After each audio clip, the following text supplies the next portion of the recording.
दोस्तों, जैसा कि आजकल आप जान ही रहे हैं कि पूरे देश भर में चुनाव की ज़ोरों शोरों से तैयारियां चल रही है। अलग अलग राज्यों में मोदी जी की रैलियां हो रही हैं। उधर बिहार में तेजस्वी जी की रैलियां हो रही है और कर्नाटक वगैरह में अलग अलग राज्यों में राहुल गांधी जी की भी रैलियां हो रही है। तो सभी पार्टियां अपने अपने प्रचार करने में लगी हुई है। और कुछ दिन पहले राहुल जी ने अपना मैनिफेस्टो जारी किया था और अभी 1-2 दिन पहले तेजस्वी यादव ने भी अपना घोषणा पत्र जारी किया है। तो उन्होंने अपने घोषणा पत्र में एक बात बहुत अच्छी की है।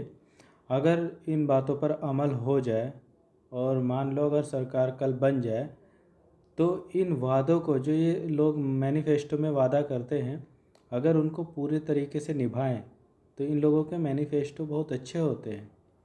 लेकिन ऐसा होता कहाँ है। बहुत ही मुश्किल से कोई बात पूरी हो जाए। बाकी हम लोग तो इन लोगों के मैनिफेस्टो ही देखते रहते हैं। बाकी जब सरकार बन जाती है तो वो अपने तरीके से काम करती है।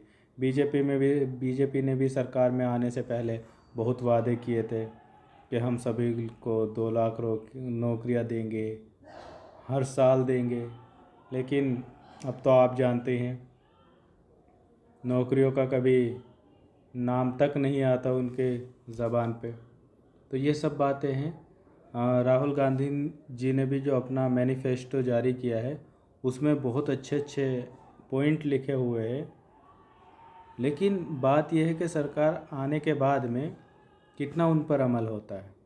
तो हम देखते हैं तेजस्वी यादव जी ने भी हम जैसे स्टूडेंटों के लिए, हम जैसे विद्यार्थियों के लिए क्या घोषणा की है।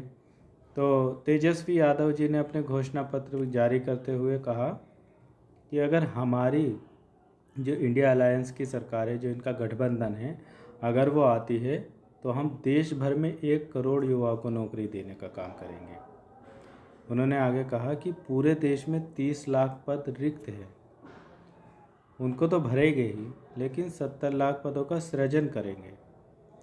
और फिर उन्होंने अपनी बात को आगे बढ़ाते हुए कहा कि नौकरी बेरोजगारी सबसे बड़ा मुद्दा है। और आगे उन्होंने भाजपा के ऊपर अपना तंज कसा और कहा कि भाजपा के लोगों ने 2 करोड़ नौकरी हर साल देने का वादा किया था लेकिन नहीं दी। फिर उन्होंने आगे कहा कि हम लोग सच्चे लोग हैं। हम लोग से मतलब उन्होंने पूरा इंडिया अलायंस जो गठबंधन है उसको जोड़कर कहा और कहा कि हम लोग सच्चे लोग हैं, जो कहते हैं वह करते हैं। अब देखो, जब सरकार आती है तो कितना कहते हैं और कितना करते हैं। तो हम लोग उम्मीद करते हैं कि ऊपर वाला करे, जो हम लोगों के हक में सोच रहा हो, जो हम लोगों के हित में सोच रहा हो, उसकी सरकार बन जाए और हम लोगों को भी नौकरियां मिल जाए। चलिए ख़त्म करते हैं इस वीडियो को। अगर आपको वीडियो पसंद आए तो लाइक शेयर अपने हिसाब से कर दीजिए। बाकी मेरे चैनल को ज़रूर सब्सक्राइब कर लीजिए। Thank you so much.